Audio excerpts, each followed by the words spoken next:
Sheikh Jaleel Navrang Congress party జాతీయ అధ్యక్షులు, మంగళగిరి నియోజకవర్గం, పెదవడ్లపూడి గ్రామం, క్యాస్ట్ ముస్లిం. నేను నవరంగ్ కాంగ్రెస్ పార్టీ 2019లో స్థాపించి 2019 పార్లమెంటు ఎన్నికల్లో 110 పార్లమెంటు స్థానాలకు పోటీ చేశాం. మరి ఈరోజు 2024 ఎన్నికల్లో నేను మంగళగిరి అసెంబ్లీ అభ్యర్థిగా పోటీ చేస్తూ ఈ దేశంలో 543 పార్లమెంటు స్థానాలకు పోటీ చేస్తున్న పార్టీ ఏదైనా ఉందంటే అది జాతీయ పార్టీ నవరంగ్ కాంగ్రెస్ పార్టీ. ఈరోజు మేనిఫెస్టో ఆవిష్కరించడం కోసం ఒంగోలు పట్టణానికి వచ్చాం. ఎస్సీ, ఎస్టీ, బీసీ మైనార్టీలకు రాజ్యాధికారమే లక్ష్యంగా నవరంగ్ కాంగ్రెస్ పార్టీ ఆవిర్భవించింది. ఇప్పుడున్న రాజకీయ పార్టీలు యువజన శ్రామిక కాంగ్రెస్ పార్టీ అనేది అది బూటకప్పు పార్టీ. అమరావతి రాజధానికి భూములు రైతులు ఇస్తే ఒక రాజధాని అని చెప్పి నరేంద్ర మోడీ శంకుస్థాపన చేస్తే అధికారంలోకి వచ్చినాక ముఖ్యమంత్రి వర్యులు జగన్మోహన్ రెడ్డి గారు 3 రాజధానులు అని చెప్తా ఉన్నాడు. ఉత్తరాంధ్ర, కోస్తాంధ్ర, రాయలసీమ 3 ప్రాంతాల మధ్య విద్వేషం సృష్టించి ప్రాంతాల మధ్య చిచ్చు పెడతా ఉన్న ముఖ్యమంత్రి ఎవరైనా ఉన్నాడంటే అది జగన్మోహన్ రెడ్డి. ఆ జగన్మోహన్ రెడ్డికి ఓటేస్తే ఎస్సీలు, ముస్లింలు, క్రైస్తవులు ఓట్లేసి అధికారంలోకి వస్తే ముస్లింలకు చేసిన అన్యాయం ఏందయ్యా అంటే గత ప్రభుత్వంలో దుల్హన్ పథకం కింద పేద మహిళలకు ఇచ్చే 50,000 రూపాయలను కూడా దొంగలో తొక్కి 10వ తరగతి నిబంధన పెట్టి మైనార్టీ కార్పొరేషన్కి రావాల్సిన నిధులు ఇవ్వకుండా, మరి ఉర్దూ అకాడమీకి ఇవ్వాల్సిన నిధులు ఇవ్వకుండా, హజ్ హౌస్ వెళ్ళే యాత్రికులకు సబ్సిడీ ఇవ్వకుండా ముస్లింలను, క్రైస్తవులను ఈ దేశంలో, ఈ రాష్ట్రంలో మరి పెట్టేగిపోయి వాళ్ళ మీద అక్రమ దాడులు చేస్తూ అక్రమ కేసులు పెడుస్తున్న ఈ వైసీపీ పార్టీ మనకు అవసరమా అని అడుగుతా ఉన్నాం. నవరంగ్ కాంగ్రెస్ పార్టీ ఒక ముస్లిం సమాజ చెందిన పార్టీ కాదు. ఎస్సీ, ఎస్టీ, బీసీ మైనార్టీలకు రాజ్యాధికారం లక్ష్యంగా ఈ ఆంధ్రప్రదేశ్లో మరి ఈ ఫ్రంట్ ద్వారా నవరంగ్ కాంగ్రెస్ పార్టీ కూడా ఆవిర్భవించింది. ఎవరైనా ఎన్నికలలో పోటీ చేయదలిచిన వారు వాళ్ళకి ఎమ్మెల్యే ఫారాలు, బీ ఫారాలు, పార్లమెంటు ఫారాలు ఉచితంగా ఇస్తాం. ఉచితంతో పాటు దానికి ఆర్థిక సాయం కూడా మా నవరంగ్ కాంగ్రెస్ పార్టీ ఖచ్చితంగా ఇస్తుంది. మా లక్ష్యం ఒకటే, జగన్మోహన్ రెడ్డి పార్టీని ఓడించండి. ఈ దేశంలో అత్యంత కిరాతకమైన పార్టీ, నరేంద్ర మోడీ కంటే కిరాతకమైన ఘనుడు ఎవడైనా ఉన్నాడంటే అది జగన్మోహన్ రెడ్డి గారు. ముస్లింలను నిర్దాక్షిణ్యంగా సంక్షేమ పథకాలు పెట్టి 56 మరి కమిషన్లు ఏర్పాటు చేసి ఒక్క రూపాయి కమిషన్ కూడా ఇవ్వకుండా 2,65,000 కోట్ల రూపాయలు అప్పులు చేసి ఆంధ్రప్రదేశ్ రాష్ట్రంలో 17,000 కోట్లు లోటు బడ్జెట్ ఉంటే ఈనాడు 8 లక్షల కోట్లు అప్పు చేసి పెట్టాడు. ఒక పక్క కేసీఆర్కి తెలంగాణలో 25,000 కోట్లు మిగులు బడ్జెట్ ఉంటే అక్కడ 6 లక్షల కోట్ల రూపాయలు అప్పు చేశారు. ఈ ధనాన్నంతా కూడా దోచేసి స్విస్ బ్యాంకుల్లో దాచేసుకొని ఈ ఎమ్మెల్యేలు, ఈ మంత్రులు పేదరికపు మాటలు మాట్లాడుతూ ఉన్నారు. సోదరులారా, ఈ రాష్ట్రంలో అత్యంత పేదరికంలో ఉన్న ముస్లింలను 4% రిజర్వేషన్లు దివంగత ముఖ్యమంత్రి వైఎస్ రాజశేఖర రెడ్డి కేటాయిస్తే కనీసం ఆ 4% రిజర్వేషన్ కూడా కేటాయించలేని దౌర్భాగ్య స్థితిలో ఇది వైసీపీ ప్రభుత్వం ఉంది. ముస్లింలకు, క్రైస్తవులకు నేను ఒకటే అడుగుతున్నా, సామాజికంగా, ఆర్థికంగా వెనుకబడిన వారిని అభివృద్ధి చేయటంలో వైసీపీ ప్రభుత్వం పూర్తిగా వైఫల్యం చెందింది.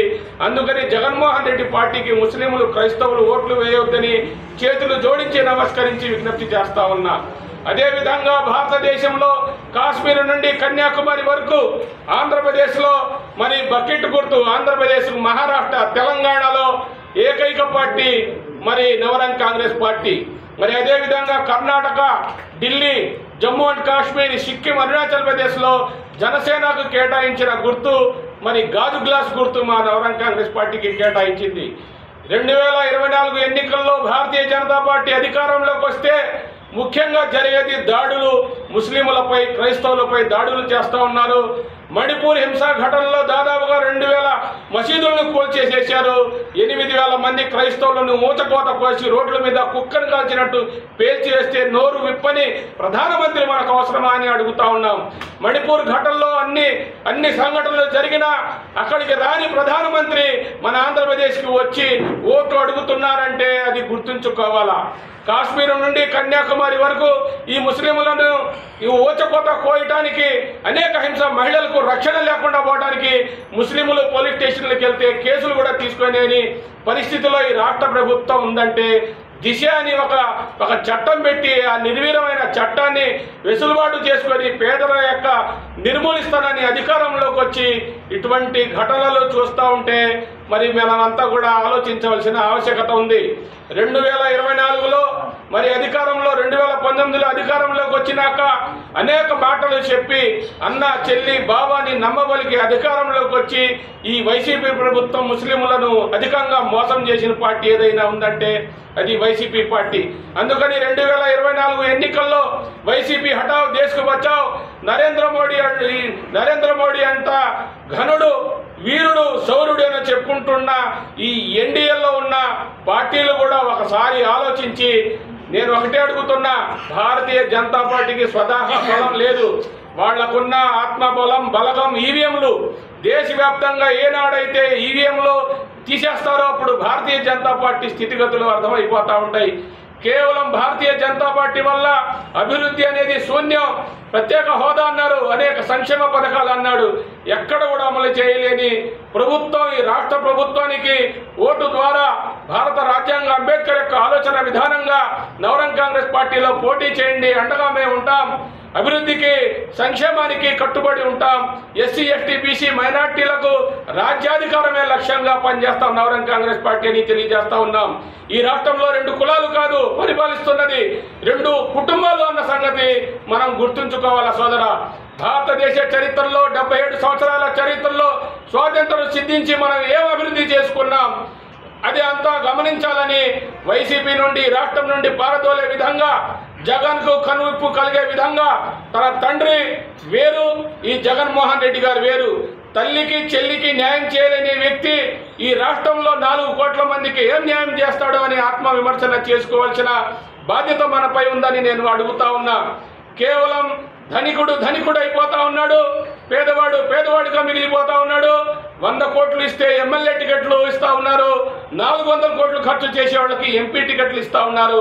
ఇది ప్రజాస్వామ్య దేశమా లేక రాచరిక పాలన తలపిస్తా ఉన్నాయి? ప్రభుత్వానికి కనువిప్పు కలగాలనే నవరంగ్ కాంగ్రెస్ పార్టీ స్థాపించడం జరిగింది. ఈ దేశంలో, ఈ రాష్ట్రంలో 2 కులాలు 4 పార్టీలుగా విడిపోయి నటిస్తూ గత 70 సంవత్సరాల నుంచి ఈ రాష్ట్రాన్ని పరిపాలిస్తూ ఉన్నారు. ఇటువంటి క్రమంలో మేము కూడా ఒక పార్టీ పెట్టాలి, ఆల్టర్నేటివ్ ఒక ఫ్రంట్ అనేది ఏర్పడాలి, ప్రజల దగ్గరికి వెళ్ళి ఓట్లు వేయించుకునే విధంగా రకరకాల పార్టీలు పెట్టడం జరిగింది. ఆ పార్టీలన్నీ కలిపి ఒక ఏపీ యునైటెడ్ ఫ్రంట్గా ఏర్పడడం జరిగింది.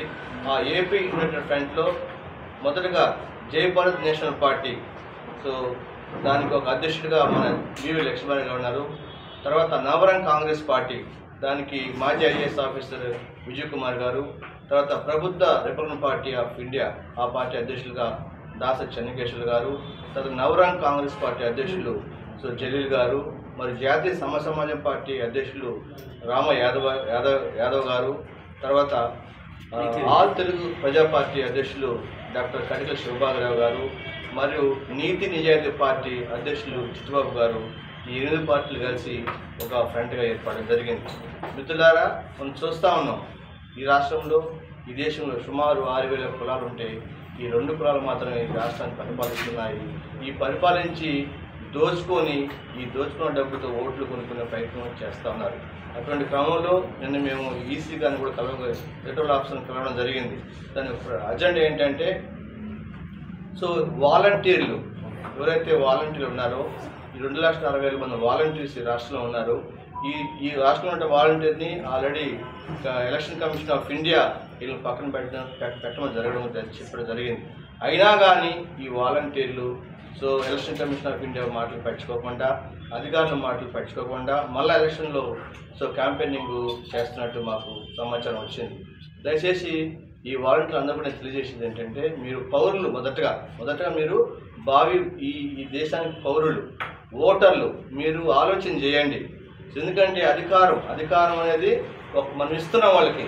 మన డబ్బుతో అధికారం ఇచ్చి వాళ్ళు మనల్ని పరిపాలిస్తున్నారు. అటువంటి క్రమంలో మీరు అటువంటి కార్యక్రమాలు చేపట్టకుండా మీరు కూడా ప్రజాస్వామ్యబద్ధంగా వ్యవహరించండి. మీరందరూ నిరుద్యోగులు, మీ నిరుద్యోగాన్ని పెంచి పోషించి సో ఈ పాలక వర్గానికి చెందినటువంటి వాళ్ళు మేము వాడుకుంటున్నారు, అంతేగాని మేము ఏదో ప్రేమతో కాదు. 15,000 20,000 ఇచ్చి మిమ్మల్ని మీ నా పేరు దాసరి చెన్నకేశ్వరు, ప్రబుద్ధ రిపబ్లికన్ పార్టీ రాష్ట్ర అధ్యక్షుడిని. ప్రబుద్ధ రిపబ్లికన్ పార్టీ అదేవిధంగా మిగిలిన 7 పార్టీలు కలిపి ఏపీ ఫ్రంట్ ఏర్పడడం జరిగింది. ఇది ఎందుకయ్యా అంటే సామాన్యుడిని చట్టసభలకు పంపించడమే లక్ష్యంగా పెట్టుకున్నాం. 75 సంవత్సరాల నుంచి పేదరికం అలాగే ఉంది, అంటరానితనం అలాగే ఉంది, అదే దారిద్ర్యం అలాగే ఉంది. ఏ ఒక్క సూచిక కూడా మారలేదు. కాబట్టి ఈ పార్టీలు ఇప్పటివరకు పరిపాలించిన ప్రతి ఒక్క పార్టీ కానీ ప్రతి ఒక్క పార్టీ నేత కానీ విఫల నేతలే ఏ ఒక్కరు కూడా సఫలం కాలేదు. కాబట్టి ప్రజాస్వామ్యం ప్రమాదంలో పడ్డప్పుడు అందరూ ఒక తాటి మీదకి వచ్చి ఏకమై బలమైనటువంటి ఒక రాజకీయ శత్రువులు ఎదుర్కోవడం కోసం ఏపీ యూనిటీ ఫ్రంట్ ఏర్పడింది. ఈ ఫ్రంట్ ఉద్దేశం ఏంటంటే చట్టసభలకు సామాన్యులను పంపించడం, పేదవాడికి రాజ్యాంగ ఫలాలు అందించడం. పేదవాడికి రాజ్యాంగ ఫలాలు అందించడమే లక్ష్యంగా ఈ యొక్క ఏపీ యూనిటీ ఫ్రంట్ ఏర్పడింది. ముఖ్యంగా నేను ఎక్కువ సమయం తీసుకోను. ప్రభుత్వాన్ని, వైసీపీ ప్రభుత్వాన్ని, అదే జగన్ అన్న ప్రభుత్వం, యాక్చువల్గా ఏపీ ఆంధ్రప్రదేశ్ ప్రభుత్వం అనే పేరు ఇప్పుడు పోయింది, జగనన్న ప్రభుత్వం అయింది. ఎన్నికలు అనేటటువంటి సాధారణంగా జరిగే ఎన్నికల సాధారణ ఎన్నికల పేరు, దాని పేరు కూడా మార్చేసి ఇది యుద్ధం, దీనికి మేము సిద్ధం. సో యుద్ధం అంటే ఏంటి? కొట్టుకుంటామా, చంపుకుంటామా, నరుక్కుంటామా, రౌడీజం చేస్తామా, దుర్మార్గాలు చేస్తామా, దోపిడీ చేస్తామా, ఏం చేస్తాం? ఎందుకు యుద్ధం అవుతుంది? ఇది ప్రభుత్వం వైపు చెప్తాం సాధారణ ఎన్నికలు అని చెప్తుంటే ఇవి ఎన్నికలు కాదు, ఇది యుద్ధం అని చెప్తున్నారు. ఎవరి మీద చంపడానికి వస్తున్నారు, ఎవరు నరకడానికి వస్తున్నారు, ఎవరు ప్రాణాలు తీయడానికి వస్తున్నారు, ఎవరిని దోచుకోవడానికి వస్తున్నారు. ఈ 5 సంవత్సరాల్లో వైసీపీ ప్రభుత్వం ఏర్పడిన తర్వాత 3,47,00,000 రూపాయలు స్వచ్ఛందంగా దోచుకుంది. 3,47,00,000 కుటుంబాలు కూడా ఉన్నాయి ఆంధ్రప్రదేశ్లో. కుటుంబానికి ₹1,00,000 దోచుకున్న డబ్బు తీసుకొచ్చి ఇవ్వచ్చు. నేను ఆంధ్రప్రదేశ్ ఓటర్లందరికీ ఈ యొక్క సభాముఖంగా చెప్పేది ఏంటంటే వైసీపీ నాయకులు మీకు డబ్బులు ఇవ్వడానికి వస్తున్నారు, ₹100, 500, 2,000 ఇవ్వడానికి వస్తున్నారు. తీసుకోవద్దు. ₹1,00,000 డిమాండ్ చేయండి. మీ దగ్గర నుంచి మన డబ్బు దోచుకున్న డబ్బు ₹1,00,000 ఉంది వాళ్ళ దగ్గర. ప్రతి ఒక్క ఓటర్కి ₹1,00,000 ఇవ్వాల్సిన బాధ్యత వాళ్ళకు ఉంది. ₹1,00,000 డిమాండ్ చేయండి. కానీ ఓటు మాత్రం సమర్థమైన పాలనకు మాత్రం వేయండి. సమర్థమైన పాలన అందించడం కోసం మేధావులు, విజ్ఞానవంతులు, అంబేద్కర్ వారసులు మీ ముందుకు వస్తున్నారు ఏపీ యూనిటీ ఫ్రంట్ రూపంలో. వాళ్ళకి ఓటేయడం మాత్రం మర్చిపోబాకండి. ఏపీ యూనిటీ ఫ్రంట్ను ఒక్కసారి చూడండి, రాజ్యాంగ ఫలాలు ఎలా ఉంటాయో, రాజ్యాంగాన్ని ఏ విధంగా మీ ఇంటికి తీసుకొస్తారో. ఇంతవరకు